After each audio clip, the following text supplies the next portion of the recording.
Қайырлы күн, менің каналыма қош келдіңіздер.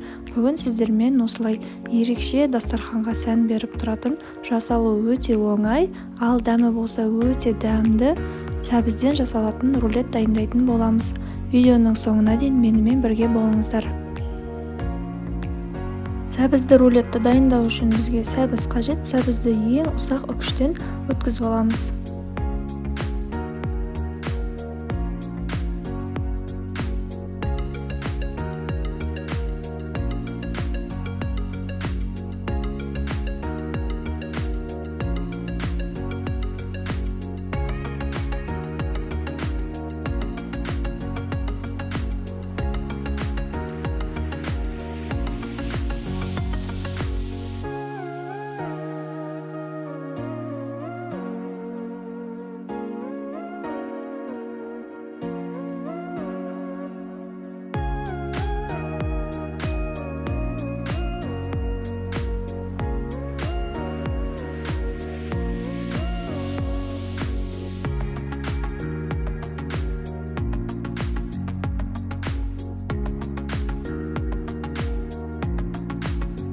Біздің сәбізіміз дайын, енді оны тек қуыру ғана қалды.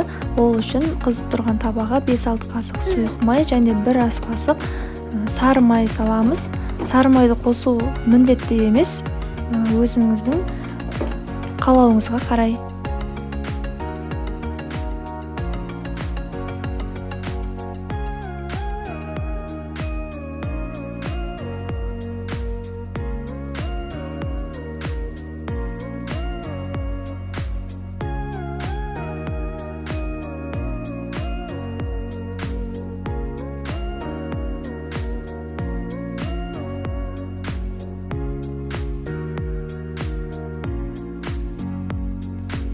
Сәбізді көп қуырмаймыз, үнемі араластырып тұруды ұмытпаңыздар, себебі асты жабысып қалуы мүмкін. Шамамен 7-8 минуттай шамасында қуырып алсақ жеткілікті. Сәбізді рулеттің бисквитіне бізге тек қана ақуыз қажет болады. Ол үшін сарыуыз бен ақуызды ажыратып аламыз. Ақуыз салған ыдысымыз міндетті түрде құрғақ әрі таза болу қажет. Және де ақ массаға енгенше, үлкен болып, аппақ болып көпіргенше оны миксермен шайқайтын боламыз. Миксердің ең жай жылдамдығынан бастап, қатты жылдамдыққа дейін алып барамыз.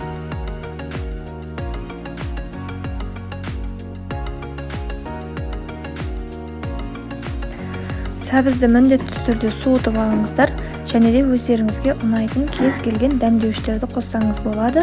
Мен бұл жерде тұз, қара бұрыш және қызыл паприканы пайдаландым.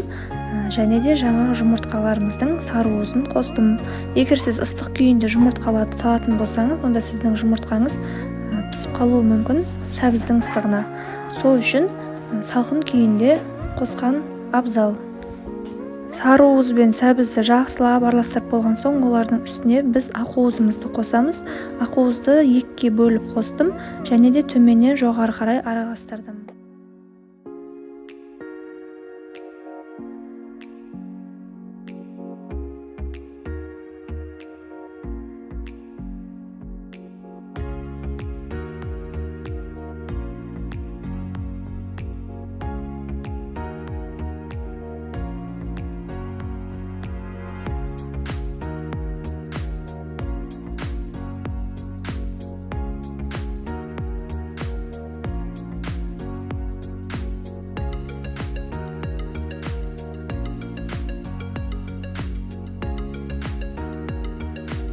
Біздің сәбізді бисквитіміз дайын, енді оны пеште пісіріп алу ғана қалды. Мен 180 градуста 20-25 минут аралығында пісіріп алдым.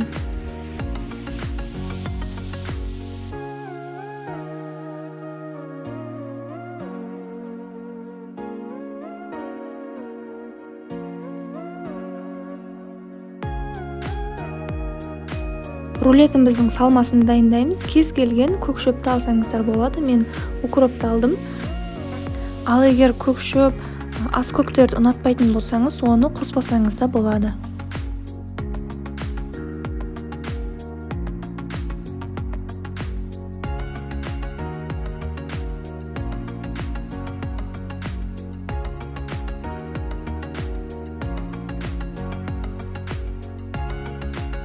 салмасына кез келген сүзбелі ірімшікті пайдалансаңыздар болады. Мен сливочный крем-чизді пайдаландым.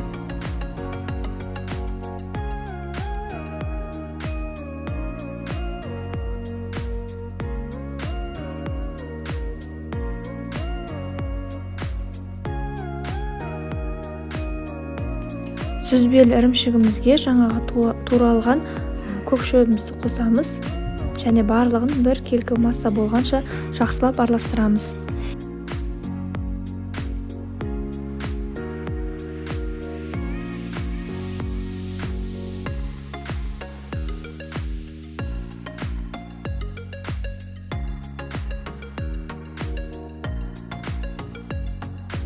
Біз рулетімізді пищевая пленкамен орайтын болған соң, бисквитті түсірместен бұрын алдымен пищевая пленканы жайып алыңыздар және соның үстінен дайын болған суыған бисквитімізді теріс бетінен орналастырып алыңыздар.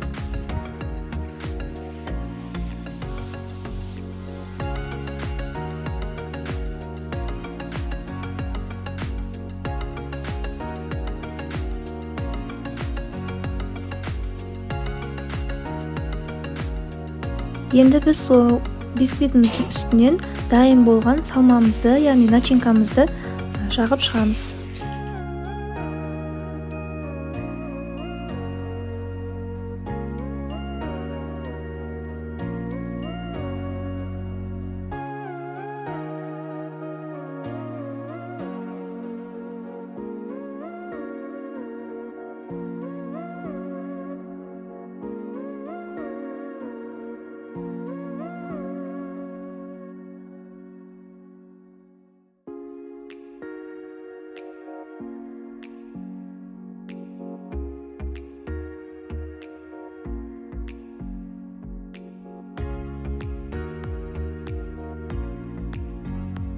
Салмамызды жайып болдық.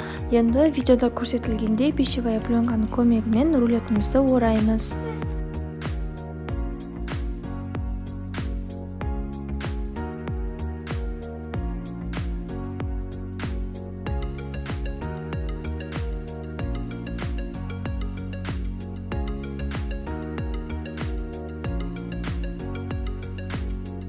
Дайын болған оралған рулеттерімізді міндетті түрде пищевая пленкамен ораңыздар.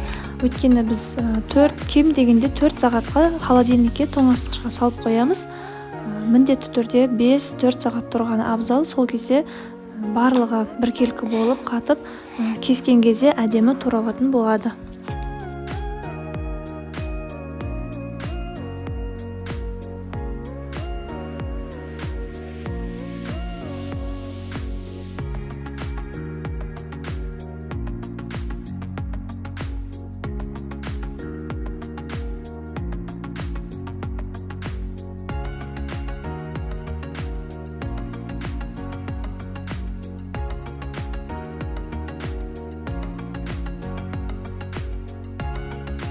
Біздің сәбізді рулетіміз дайын. Сіздерге кесіп ішін көрсетейін. Осындай болып шығады. Егер сіз менің каналыма тіркелмеген болсаңыз, каналға тіркеліп, жаңа видеоларды жіберіп алмас үшін қоңыраушаны басып қоюды ұмытпаңыздар.